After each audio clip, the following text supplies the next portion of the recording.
Amén. Todo el mundo tiene problemas en su casa. Unos tienen con la esposa. Y si es usted una de las personas que tiene 1, 2, 3 o 4 o 5 problemas más, yo quiero decirles que el problema no es la casa, el problema es usted. Tiene que cambiar. Amén. Y si es muy álgido el problema, pues yo les invito a que antes de llegar a la casa revisen el libro de Gálatas, capítulo 5, verso 22. Y cuando usted reflexione en esas cositas pequeñas, entonces pase a la casa, porque usted va a entrar con ese amor, con ese ánimo de influenciar, no de golpear ni maltratar a nadie, sino de influenciar a los que están dentro. Y cuando usted desinfluencia, téngalo por seguro, Dios está con usted, lo respalda. Amén. Nosotros, cuando vemos nuestras situaciones dentro del hogar, padecemos situaciones complicadas. ¿Por qué? Porque a veces nos falta en lo económico, a veces nos falta la relación con la esposa, nos faltan las relaciones en el medio donde nosotros vivimos. ¿Saben por qué? Porque nosotros hemos sido criados en un ambiente donde hay machismo. Y el machismo no nos permite ir, coger un plato, lavarlo, no nos permite coger una olla, decir se pegó el cocolón, vamos a rasparla para mantenerla limpia. No. Para eso está la mujer que hace en la casa, ella es la que tiene que tener todo en orden. Pero yo le pregunto, ¿y si usted viviera solo, no lo haría? Porque no se va a quedar entre la basura. Tiene que hacerlo. Es parte del medio donde nosotros vivimos, donde nosotros nos vinculamos. Y cuando eso pasa, aprendemos un orden, a tener orden en nuestra vida. Eso es lo importante. Y cuando nosotros buscamos ese orden, también necesitamos organizar nuestras emociones, necesitamos organizar nuestro espíritu, necesitamos organizar nuestra vida cotidiana, incluido el trabajo.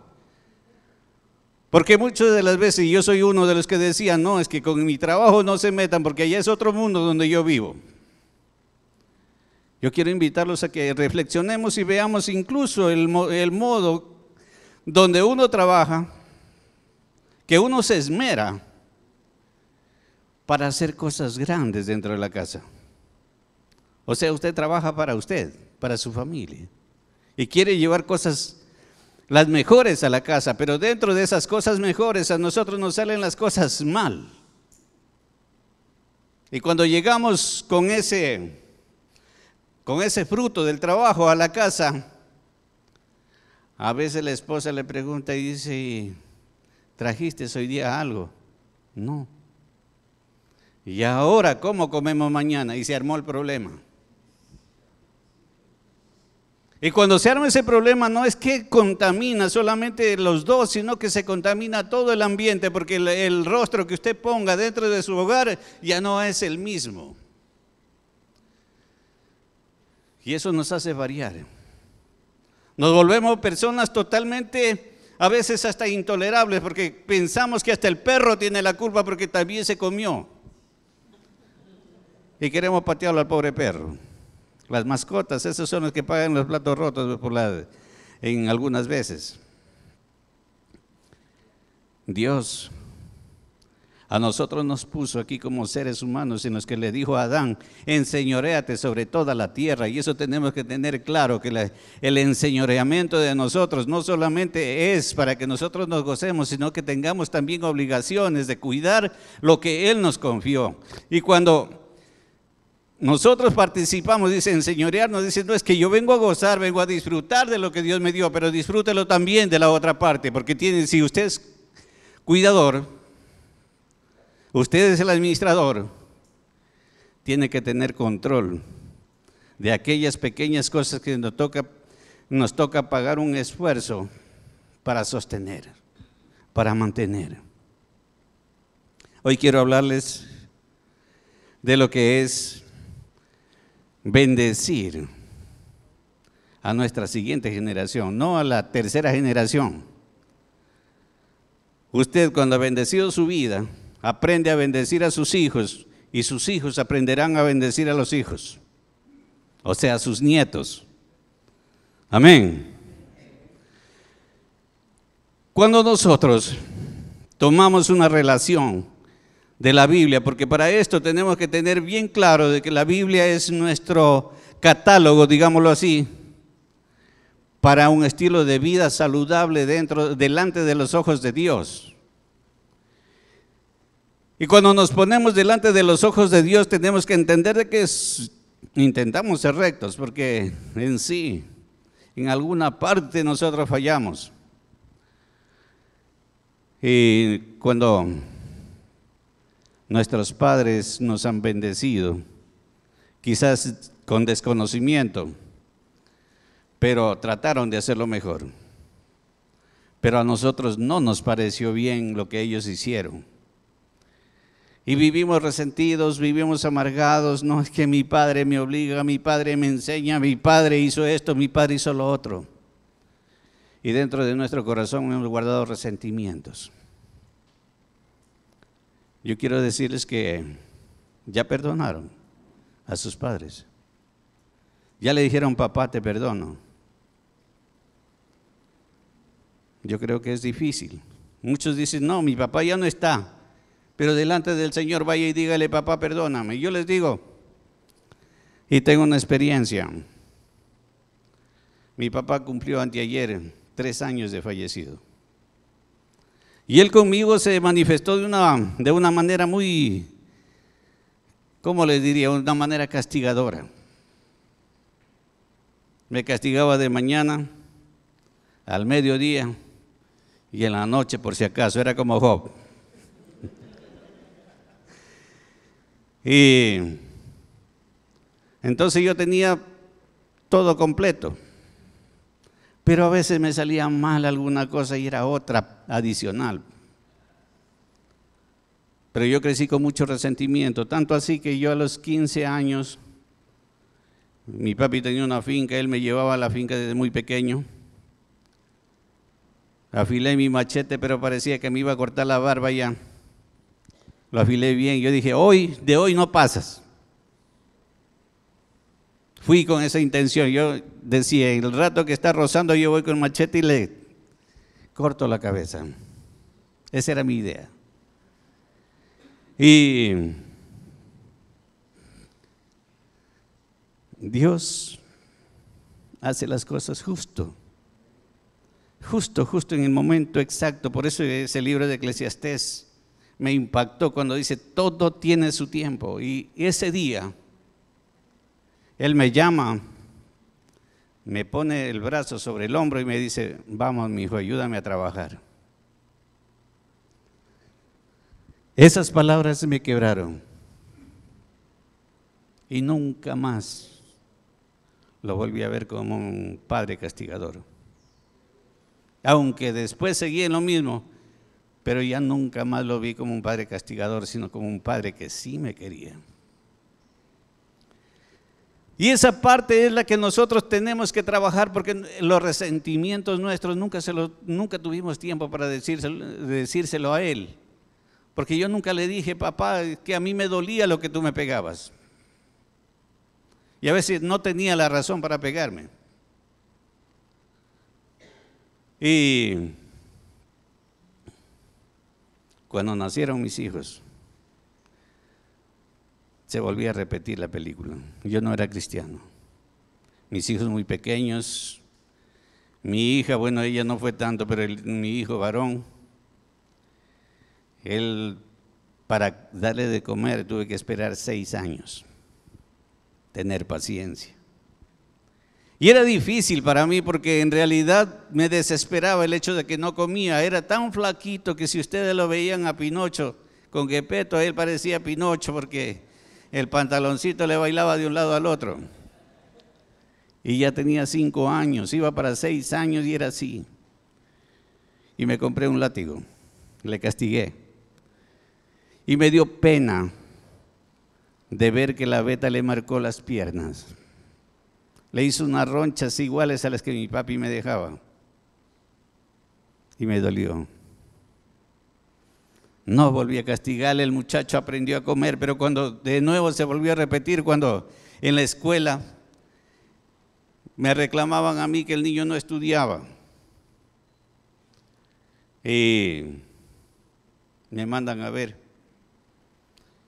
De hecho, el buen padre, llegué a la casa, bueno, le digo, a ver, ¿qué es lo que has aprendido? ¿Qué es lo que has estudiado? No tenía un solo cuaderno al día. Le cogí de nuevo la veta y le castigué. Le digo, a ver, dame lo que has aprendido. ¿Y dónde tienen las materias? En el cuaderno, dice el borrador. Nunca había pasado una materia. Empecé a verle.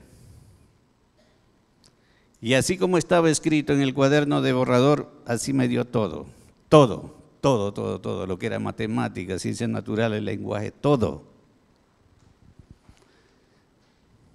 Desde ahí me hice la promesa, dije, nunca más a castigar a mis hijos. Aprendí que ellos tenían una personalidad y que ellos tenían también un derecho para desarrollarse en las condiciones que nosotros le podíamos facilitar porque ellos eran menores, pero las condiciones las ponía Dios. Gracias al Señor, llegamos a tiempo a conocer al Señor. Nosotros pertenecíamos al coro de la universidad y ¿saben lo que hacíamos? Los llevábamos a los dos y los acostábamos en un rincón que duerman mientras nosotros nos presentábamos. Y cuando llegamos a ser cristianos dije, los llevamos, no importa que nos toque acostarlos en el piso. Y ellos aprendieron. Ahora son unos hijos de Dios. ¿Saben por qué? Yo no asumo de que yo les enseñé. Ellos aprendieron porque Dios los guió. Y la realidad, yo quiero hacerles ver, hacerles palpar. No hay mucho tiempo, creo, no sé qué tiempo tengo para hacer la exposición. 1 hora. Bueno, entonces vamos a obviar una serie de cosas.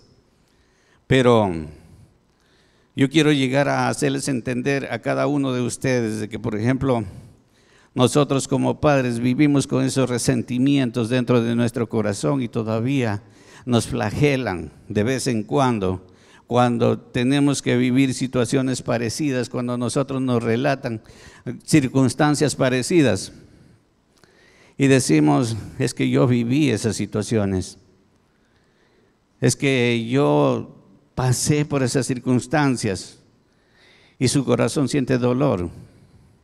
Es porque todavía usted no ha tenido esa facilidad de poder ir a donde su padre y decirle, papá, perdóname, porque yo te juzgué. O ir delante de Dios, y ya no está en vida, ir delante de Dios y decirle, papá, perdóname. ¿Saben una cosa? Mi padre, a pesar de lo que fue, yo hubiese querido tenerlo unos días más. ¿Por qué? Porque aprendí a quererlo, porque él buscó que yo fuera de lo mejor. ¿Y qué padre desea que su hijo tenga lo peor? ¿O qué padre desea dañarlo al hijo para darle instrucción? Ninguno, ¿no es cierto? Yo quiero mencionar, si por favor me ayudan con la lámina 1 primero, a padres de la Biblia que fueron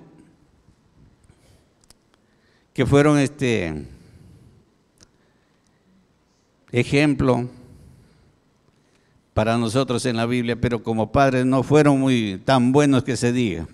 El tema de hoy es padres que marcan en bendición a sus hijos en esta generación. En el Salmo 127, verso 3 dice, he aquí herencia de Jehová son los hijos no son nuestros, ¿sí? Cosa de estima el fruto del vientre. Y nosotros debemos de tener mucho amor con esos hijos. El 127:4 dice, como saetas en mano del valiente, así son los hijos ávidos en la juventud, son armas de confianza. Usted cuando anda armado con una pistola y ve un grupo de malandrines, ¿qué hace? Se siente seguro porque tiene una pistola. Aquí nos habla de las saetas en mano de los valientes. Así son los hijos sabidos en la juventud.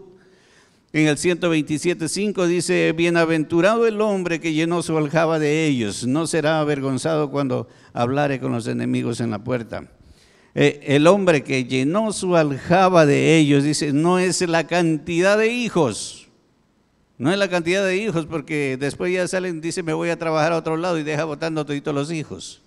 No, no se trata de eso. O sea, ya criar, o sea, el hombre que llenó su aljaba de ellos es aquel hombre que supo dar el verdadero llamado de hijo. ¿Por qué? Porque si han escuchado eso, dice, padre no es el que engendra, padre es el que cría.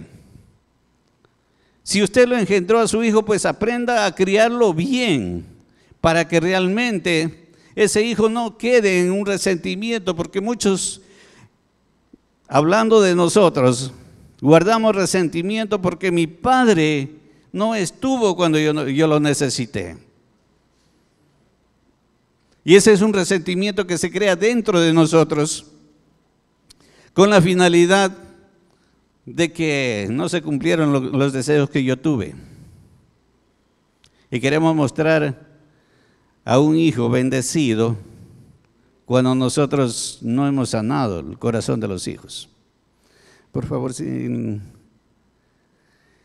bendecir es una expresión, un deseo benigno dirigido hacia una persona y un grupo de ellas. Propósito: la palabra bendecir aparece aproximadamente 400 veces en la Biblia. Bendecir a nuestros hijos es proclamar la palabra de Dios en su vida, anticipando los planes de Dios sobre ellos.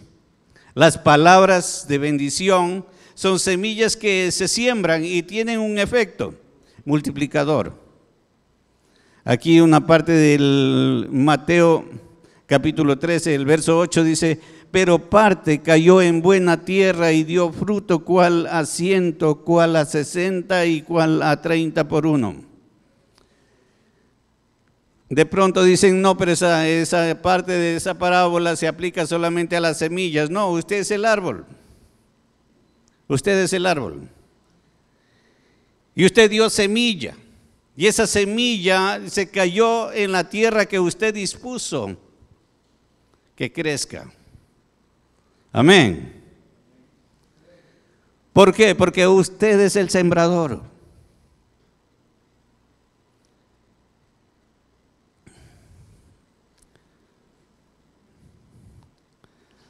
Yo quiero esta mañana primero orar para que Él sea nuestro Señor, el que nos guíe en nuestro sentir, porque en realidad esta es una versión muy, en parte emotiva, y necesitamos ponernos delante del Señor. Así que les invito a cerrar sus ojitos ahí donde están.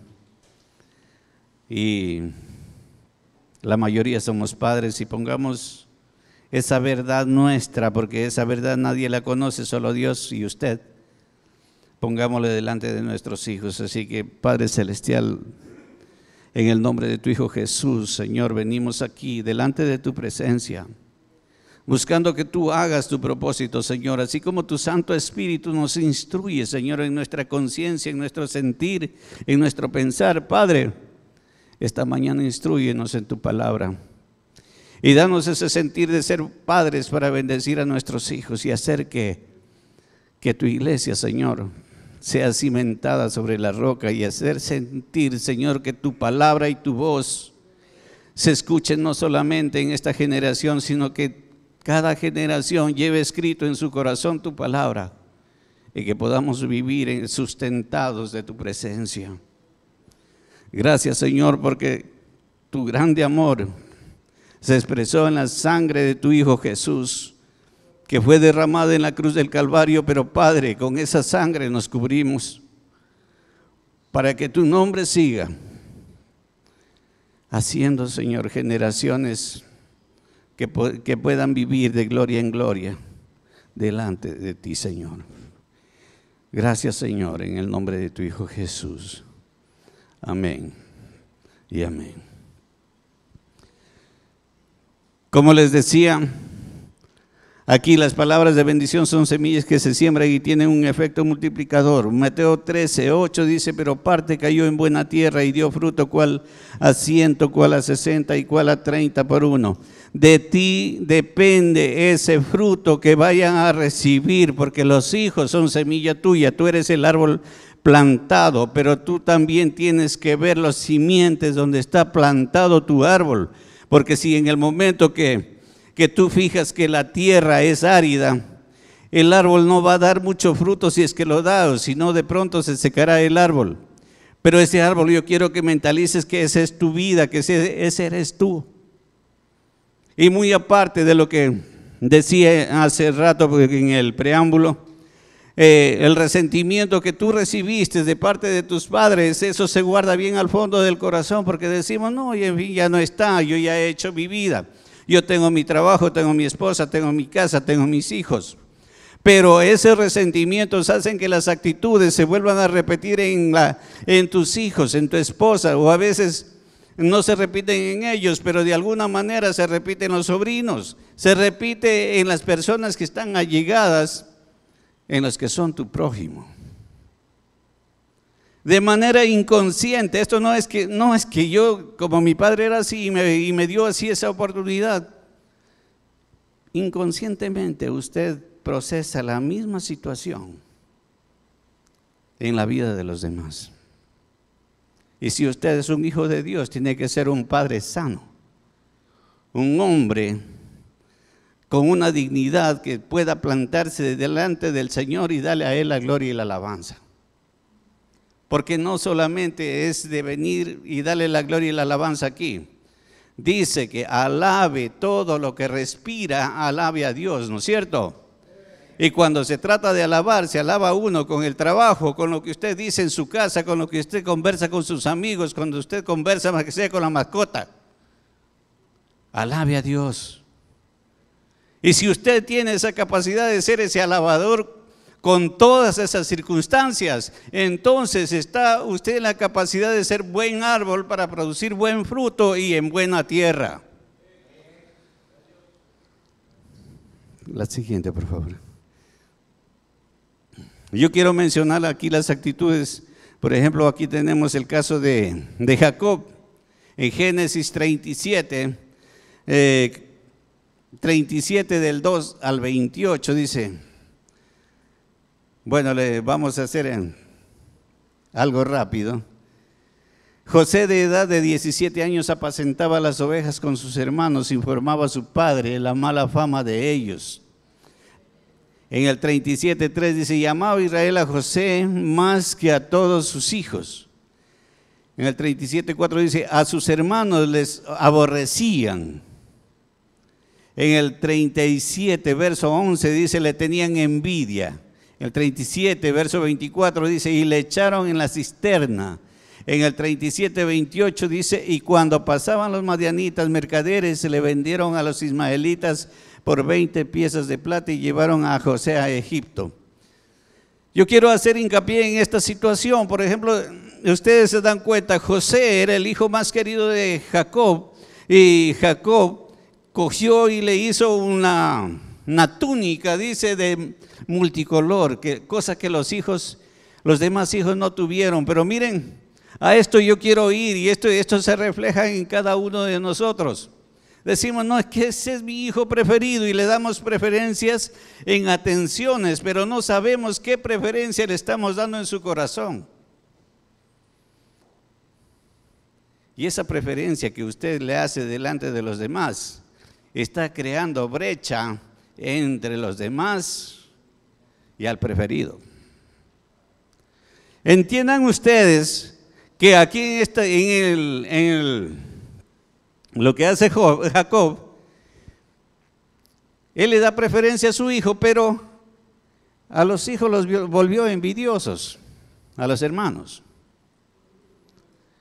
Claro que nosotros hemos recibido la instrucción, no, pero es que ese era el proceso de José. Ok, ese era el proceso de José.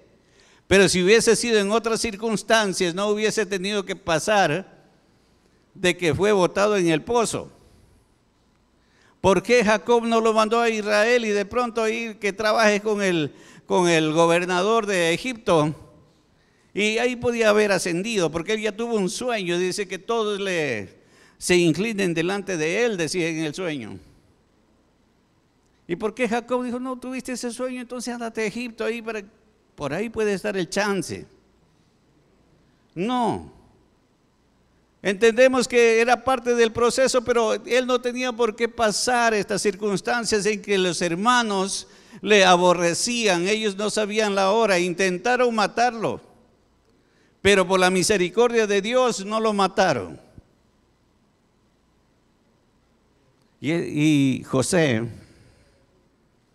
fue a Egipto dolido de haber sido apartado de intento de asesinato, que él no tuvo la capacidad de decir, no, es que entonces yo me voy donde mi padre, porque él sí me quiere, él no me echó de la casa, mis hermanos me sacaron del propósito. ¿Por qué no se volvió a la casa? Sabía que con el padre podía haber hecho una vida mejor. Los madianitas dice que lo llevaron, pero tampoco lo llevaron como esclavo, él fue a pasar a ser esclavo en Egipto.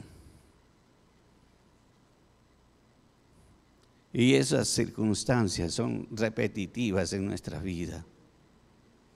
Lo que pasamos nosotros queremos que nuestros hijos pasen y no debemos de ser así. En la parte anterior veíamos que para bendecir a nuestros hijos tenemos que declarar la palabra de Dios sobre ellos, y a eso vamos. Aquí tenemos otro ejemplo también de lo que pasó con Job. Dice, sus hijos hacían banquetes con sus hermanos. Job los santificaba y ofrecía holocaustos por ellos. Decía Job, quizás habrán pecado, acometieron los sabeos y mataron a los criados a filo de espada. Fuego de Dios cayó del cielo y quemó las ovejas y a los pastores. Los caldeos se arremetieron contra los camellos y se los llevaron, mataron a los criados. Un gran viento vino del lado del desierto y azotó las 4 esquinas de la casa, la cual cayó sobre los jóvenes y murieron. Job era un hombre que cuidaba de sus hijos, pero sus hijos en cambio no fueron bien procesados, no se criaron bien. Ellos iban, hacían sus fiestas, sus banquetes, o qué más hacían, no tenemos la relación, pero sí sabemos que de todo lo que ellos hacían era menos adorar a Dios. Ellos no eran tanto, el que más era Job, y él dice que sacrificaba para que los hijos, si estaban en pecado, Dios los permita, les perdone lo que estaban haciendo. ¿Y usted como padre qué ha hecho por sus hijos? ¿También hace sacrificios? A veces nosotros como cristianos levantamos ídolos para nuestros hijos. Perdónenme que les diga así, pero a veces hacemos ídolos que a veces nos resistimos a reconocer, pero creamos ídolos. A veces, ya les digo, por decir, si el hijo, solo para mencionar, le tienen preferencia, le guardan la mejor comidita para el que se fue, le tienen la comida calientita el rato que llega. Y les menciono también otro caso que en la Biblia está, es el caso del hijo pródigo. El uno le pidió la herencia, se fue, la gastó toda y viene a último y dice, no volveré a mi padre para que me trate cuando menos como a uno de los jornaleros. Y cuando llega el hijo, viene, lo recibe con brazos abiertos, le da oro, lo viste y todo. Y el hijo que estaba adentro, el hijo mayor, dijo, ¿cómo? Él va, te gasta todo lo que tienes y vienes y le das lo mejor, y a mí no me das ni siquiera un becerro para comerlo con mis amigos. Y el padre le dice, es que no era necesario porque tú estabas aquí, solo tenías que disponer. Y esa es la parte que nosotros como hijos no entendemos, de que somos dueños de todo, pero somos discapacitados para tomar. Amén. Cuando nosotros somos dueños de todo, creemos que solamente está bajo la autoridad del Padre. El otro se fue y se dio la gran vida y regresó y le dieron lo mejor todavía. Ahora, yo no quiero que ustedes repitan esta situación, sino que identifiquen dónde está el problema con sus hijos. Yo no puedo ir y detallar en su casa cuál es el problema con sus hijos, pero nosotros sí podemos identificar en qué estamos fallando. En eso sí. ¿Por qué? Porque vemos las caritas de nuestros hijos. El uno está contento, el otro triste. Y reflejan el sentir de su corazón en sus rostros. Y eso sí lo podemos ver porque conocemos a nuestros hijos. Ellos son parte de nuestro ser y sabemos qué es lo que están sintiendo en ese momento. Yo quiero invitarlos a esto porque nosotros debemos de ser padres que no tenemos resentimiento para bendecir a nuestros hijos. Yo quiero que sus hijos se levanten en toda la bendición del Señor. Ayúdenme con la otra parte del...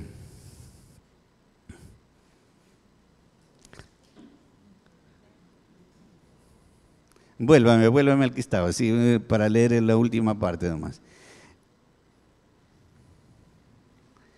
En la última parte dice, Elí no ejerció la autoridad de padre. Esta es la otra parte que los padres fallamos.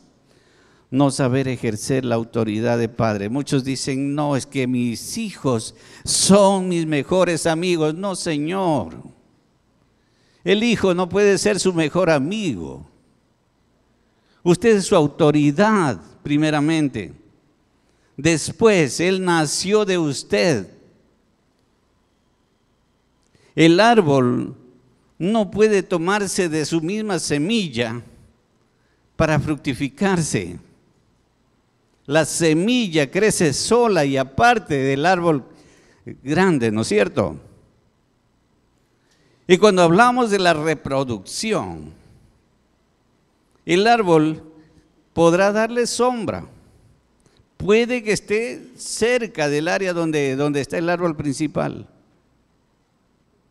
Pero no puede ser uno solo, no puede unirse, no puede ser amigos. Acuérdese que Dios le llamó amigo a Abraham, pero por la relación de fe que Abraham tenía hacia Dios. Abraham, sin saber ni conocer nada, él creyó en Dios y él llevó a su hijo al sacrificio y fue conocido por su fe ahí, por su obediencia, por la humildad con la que Abraham fue al sacrificio, sabiendo que iba a matar parte de su ser, porque en realidad yo creo que nadie, ningún padre, sería capaz de ir a ofrecer a un hijo en sacrificio.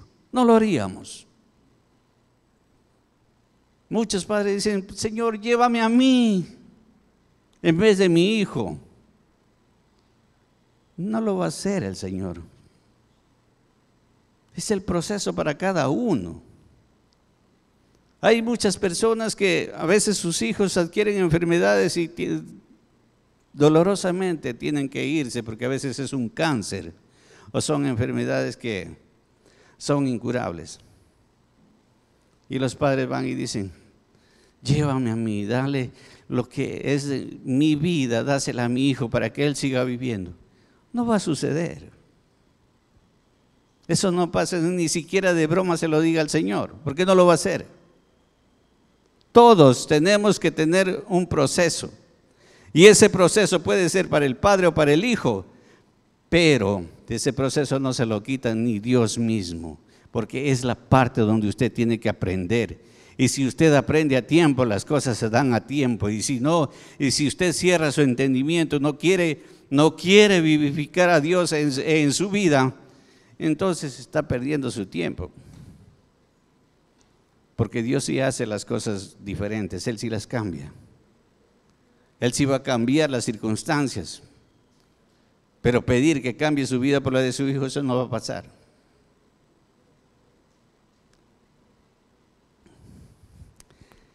Los hijos de Elí no tenían conocimiento de Jehová, era muy grande el pecado de los jóvenes, Elí era muy viejo, oía de todo lo que sus hijos hacían. Hijos míos, no es buena fama lo que yo oigo. Y vino un varón de Dios a Elí y le dijo: ¿por qué habéis hollado mis sacrificios y mis ofrendas? ¿Has honrado a tus hijos más que a mí?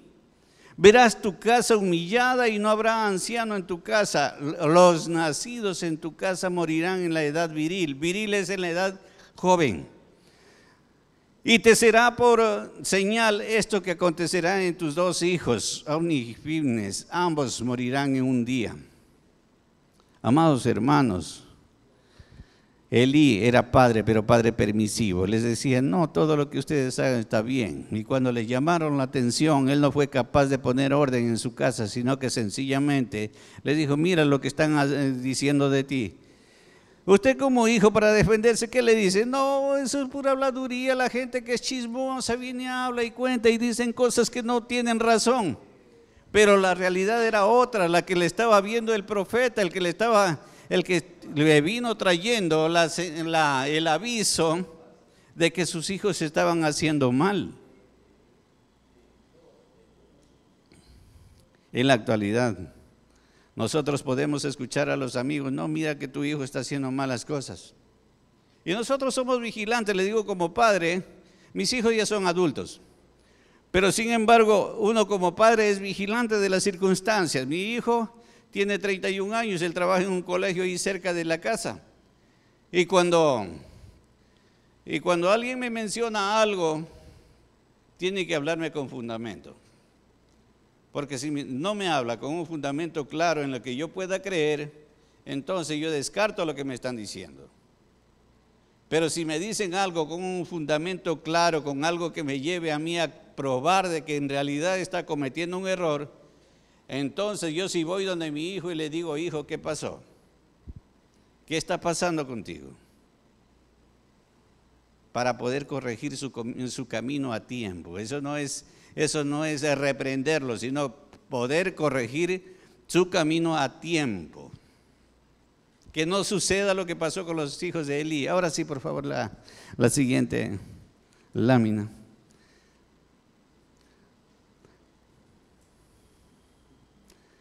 Dios Padre, ser supremo en quien creemos y a quien adoramos, es el supremo creador, soberano y preservador de todas las cosas, es perfecto y tiene todo poder.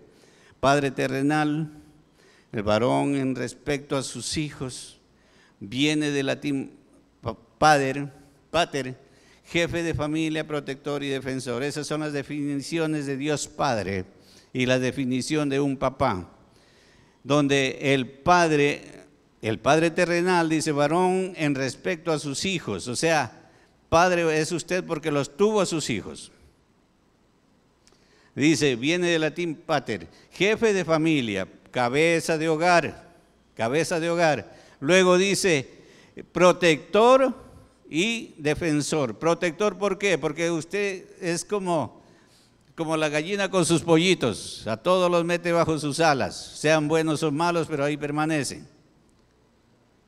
Y defensor, porque usted como padre no va a dejar que lo victimicen a su hijo, de ninguna manera. Se han visto en la cárcel, por ejemplo, cuando hubieron las matanzas, decían los papás, no, es que yo tengo mi hijo y tiene que estar vivo, ya muchos se murieron ahí. Y nosotros de afuera, vuelta decíamos, pero deben de hacer eso con toditos de una vez para que se acabe la maldad. La maldad no se va a acabar, porque siempre van a haber padres que reclamen a sus hijos. Y en verdad, esos que murieron tenían padres, todos tenían padres, y los padres iban a reclamar. Y el resentimiento, y no es que con la vida del que estaba preso ahí se acabó todo, no, el resentimiento se fundamentó de nuevo en los padres y se refleja en las otras generaciones. Amén. Y cuando esto pasa, yo quiero que ustedes visualicen la vida de padres como ustedes. Por ejemplo, aquí hablamos de padres en la Biblia, de padres que actuaron bien. Ahí está el caso de Noé, dice, halló gracia a los ojos de Jehová, porque era varón justo, perfecto en sus generaciones. Con Dios caminó Noé en humildad y obediencia. Miren cómo se refleja, dice, en humildad y obediencia. Dos cosas que usted tiene, esas características, pero tiene que dejarlas desarrollar para que usted pueda ser un hijo digno delante de Dios, para poder bendecir a sus hijos. Dios estableció un pacto generacional con Noé: y entrarás en el arca tú, tus hijos, tu mujer y las mujeres de tus hijos. Así fue destruido todo ser que vivía sobre la faz de la tierra, desde el hombre hasta la bestia, los reptiles y las aves del cielo, y fueron raídos de la tierra, y quedó solamente Noé y los que con él estaban en el arca. Esta es la preservación que hizo Dios con la familia, no porque era Noé. Dice que él halló gracia a los ojos de Dios. Y eso es, yo invito a que cada uno de nosotros encontremos gracia en los ojos del Señor. Porque por gracia usted será salvo. Por gracia su familia será salva. Y si usted halla la gracia delante de Dios, miren el caso de Noé. Halló gracia y permitió que sus hijos entren hasta con sus mujeres, cosa que, por ejemplo, en el caso de Lot no pasó. En el caso de Lot, la mujer se hizo estatua de sal. En el caso de Abraham, aquí en este caso hubo obediencia y fe. Como les mencionaba, en el caso de Abraham, es duro poner en sacrificio a un hijo. Es más, aparte de Ismael, era el hijo que le iba a salir las generaciones, las naciones de la tierra, y que sus generaciones no iban a ser contadas, que eran como la arena del mar o como las estrellas del cielo, decía. Y que a ese hijo mismo se le ocurre al Señor: ¿sabes qué? Dámelo en sacrificio. O sea, iba a ser como un becerro, representar al becerro ahí en el sacrificio. ¿Por qué Abraham no habría hecho como hizo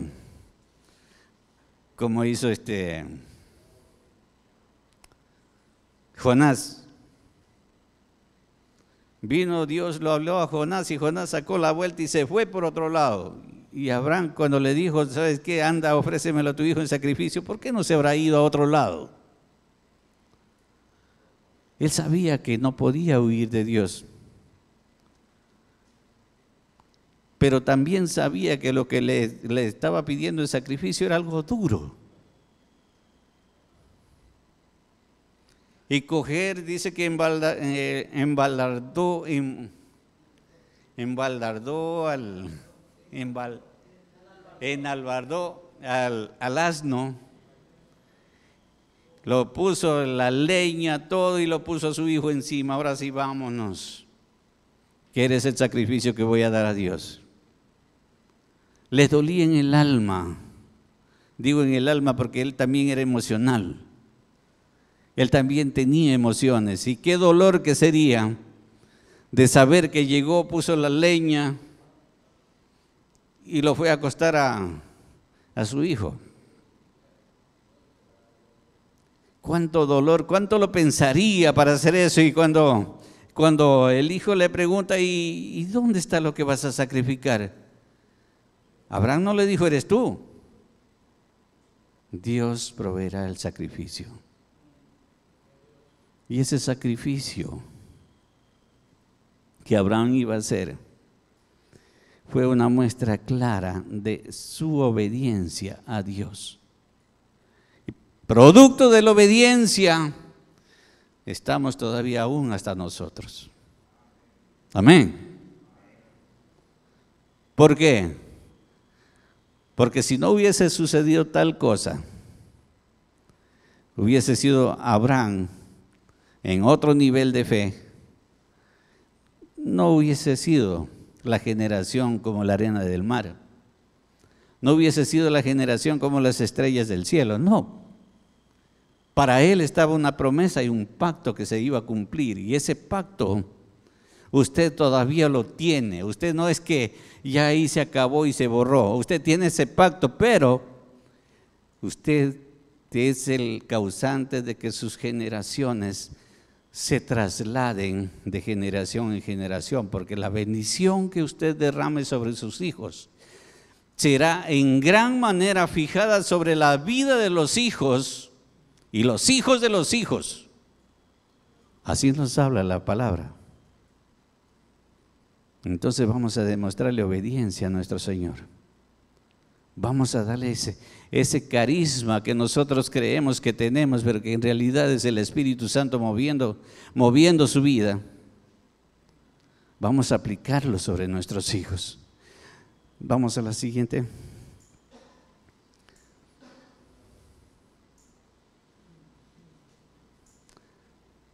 En Deuteronomio 6:4 dice: oye Israel, Jehová nuestro Dios, Jehová uno es. Aquí nos habla de la palabra hebrea Shema, traducida como escucha.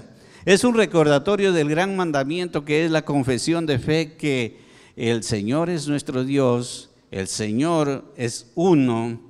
El pueblo judío creía que el Señor Yahvé o Jehová era totalmente único, uno en esencia, y que solo Él es Dios. Deuteronomio 6:5 dice: amarás a Jehová tu Dios en todo tu corazón y de toda tu alma y con todas tus fuerzas.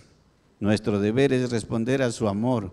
El mandato es tener una relación íntima de amor con el Señor, amarlo con todo el cuerpo, mente y alma, y nosotros le amamos porque Él nos amó primero. Dios ha demostrado el amor sacrificial al enviar a su Hijo unigénito para morir en nuestro lugar en la cruz. Deuteronomio 6:6 dice: estas palabras que yo te mando hoy estarán sobre tu corazón. Mantenemos las palabras de Dios en el corazón, meditando. Cuando la conocemos y la aplicamos a nuestra vida personal, podemos enseñar a nuestras familias con diligencia. El corazón es el asiento de nuestras emociones en general y el amor en particular. El alma es el centro de nuestra personalidad. Cuando amamos al Señor, es algo que lo hacemos con todo nuestro ser personal.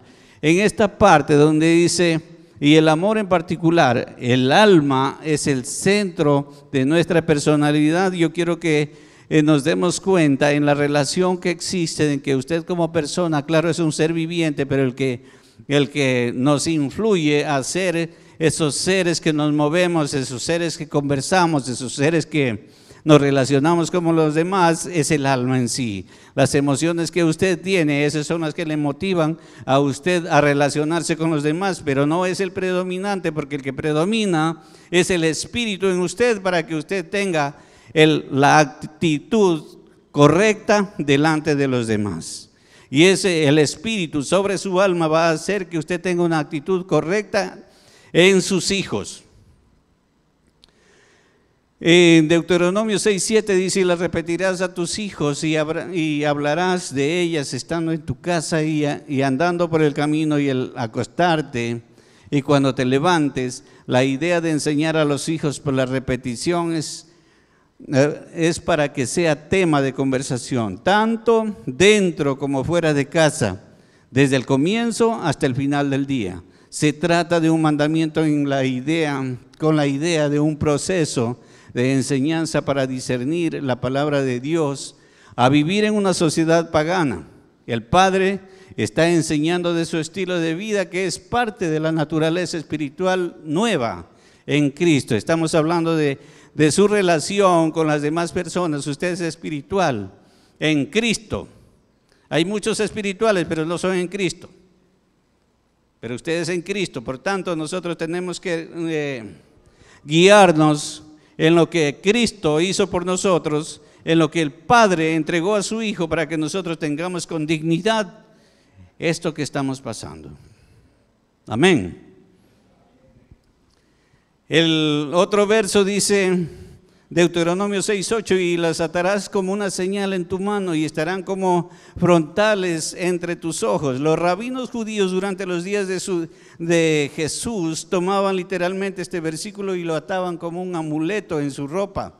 Pero no se trataba de esto, sino que se está haciendo hincapié en la necesidad de enseñar continuamente la palabra de Dios a la familia, ligada a todo lo que hacemos y pensamos. Aquí hay una relación que muchas de las veces están mal interpretadas, donde dice, y las atarás como una señal en tu mano y estarás como frontales entre tus ojos.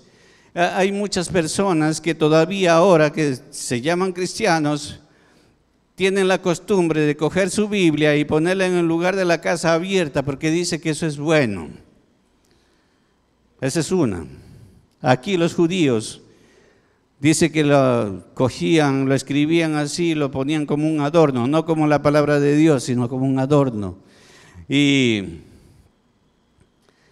hay muchos también que, por ejemplo, ponen como separador de Biblias, cogen y ponen un versículo, pero si lo leen, lo releen, no, es mi separador de Biblia, hasta ahí llega. La palabra no es para eso. La palabra debe estar escrita en su corazón, en su mente, y como dice al final, dice, entre tus ojos. O sea, voy a estar meditando la palabra de Dios en cada instante. ¿Por qué? Porque eso me lleva a ser un cristiano correcto. Eso me lleva a ser un papá correcto para poder decir a mis hijos las bendiciones que ellos recibirán en base de lo que yo les enseño. ¿Por qué? Porque yo tendré carácter para decirle, hijo, estas cosas están mal. Cuando usted tenga, y por qué yo le decía antes que no podía ser sus amigos de sus hijos. ¿Por qué? Porque cuando usted tenga que hablar de sexualidad, cuando le tenga que hablar de drogas, son temas tabú muy fuertes. Porque a veces pensamos que si yo le hablo de drogas para que conozca de cómo son las drogas, van a querer ir a experimentar. No le tenga miedo a decirles una verdad que se palpa cada día.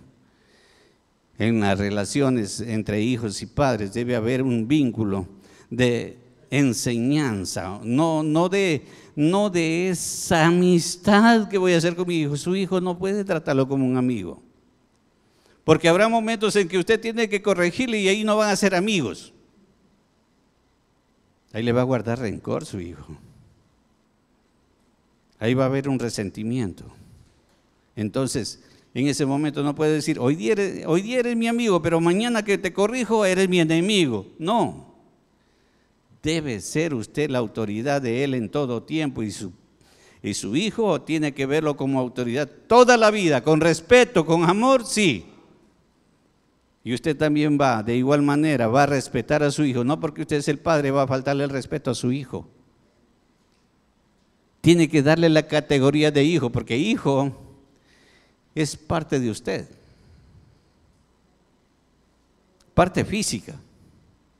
Y en Cristo mucho más todavía. Y esa relación es la que usted tiene que tener para dar a sus hijos la bendición que se la merecen. Amén.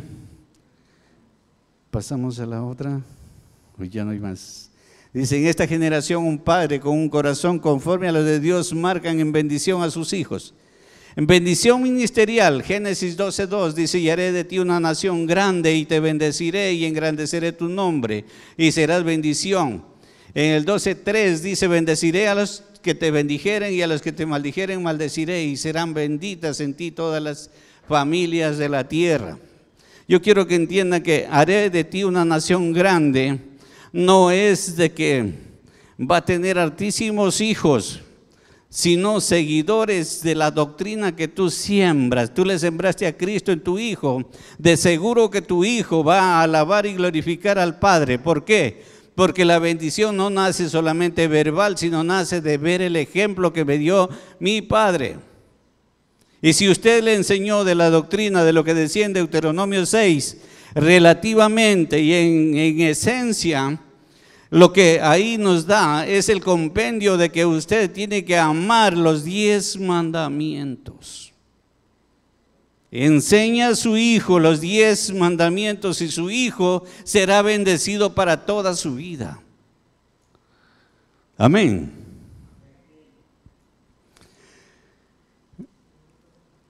Y te bendeciré y engrandeceré tu nombre. Moisés fue recogido de las aguas, ¿no es cierto? Todos lo sabemos. Fue sacado de las aguas. No se le conocía a padre, no se le conocía a madre. El faraón lo recogió por la gracia de Dios. Por la gracia de Dios. Fue sacado de las aguas, criado como un príncipe.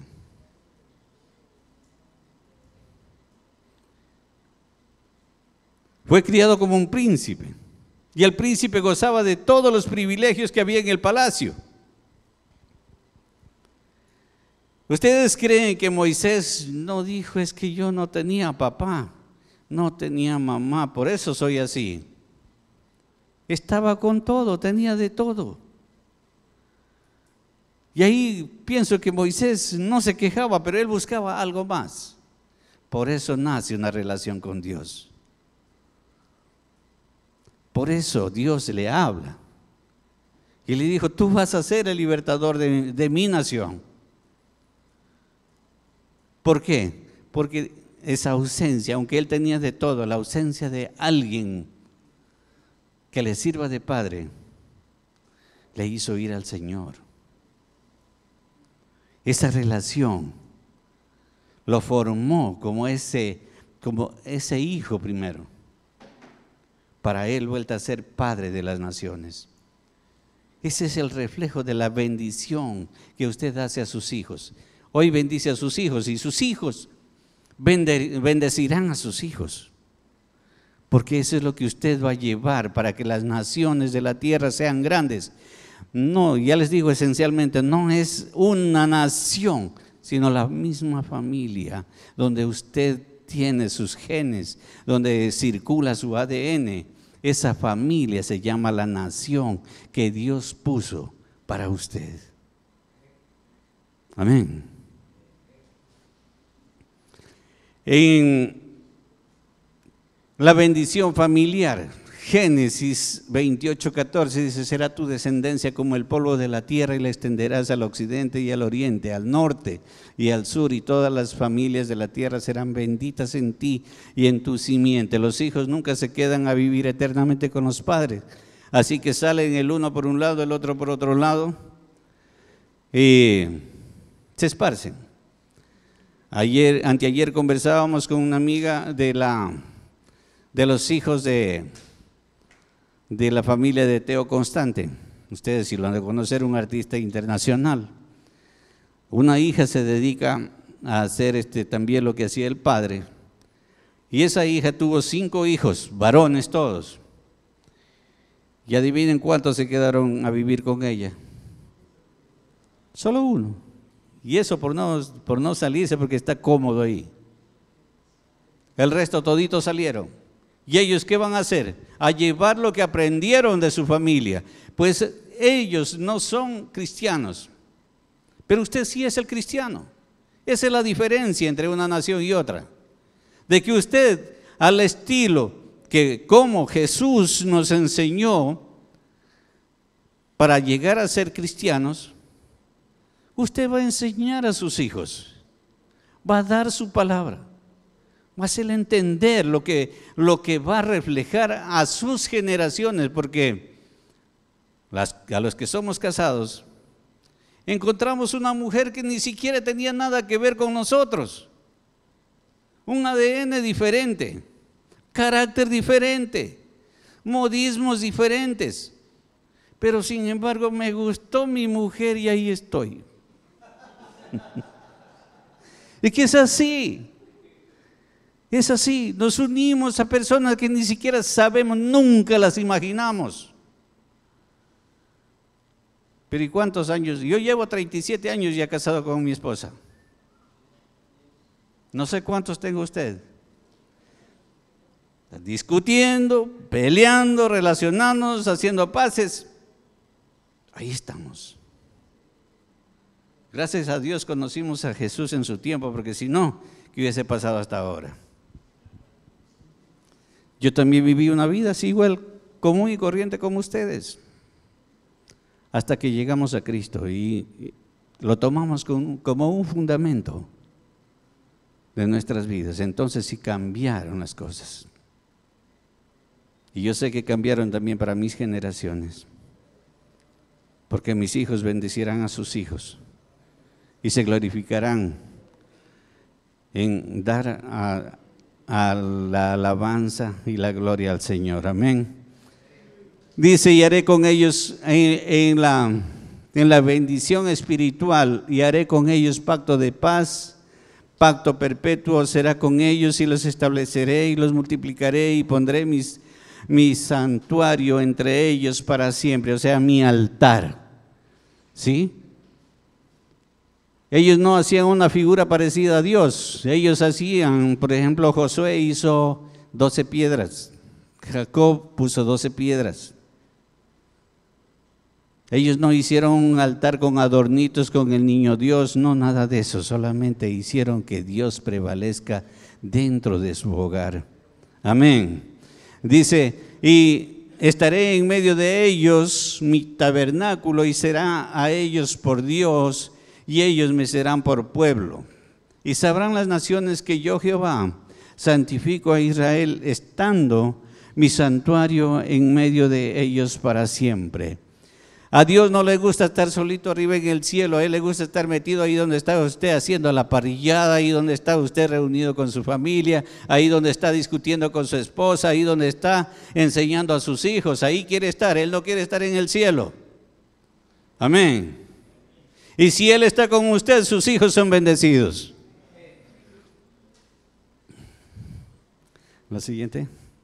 ¿Ya no hay más? Bueno, entonces no me queda más que despedir la reunión. Amados hermanos, yo quiero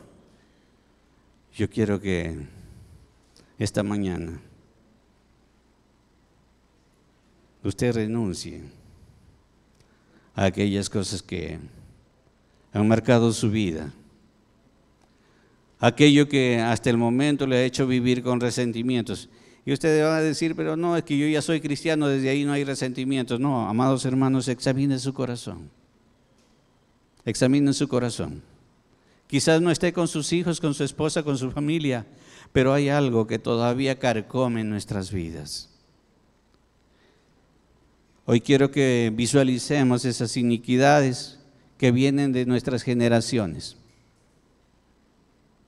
Cierren sus ojos y visualicen esas iniquidades que vienen de sus generaciones paternales, las que todavía están corroyendo su corazón. Aquellas generaciones que Dios visualizó para usted van a ser sanas en el nombre de Jesús. Hoy le pido que renuncie a toda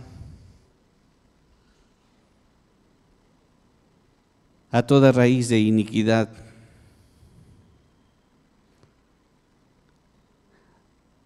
Renuncie a toda amargura, porque esto va a ser un simiente dentro de la bendición de sus hijos.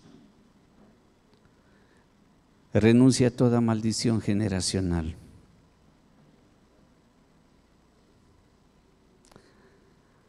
A toda la idolatría sobre los hijos.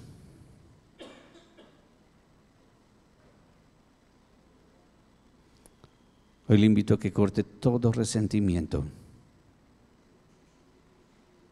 causado por diferentes personas, porque esos van a hacer que usted varíe en sus actitudes.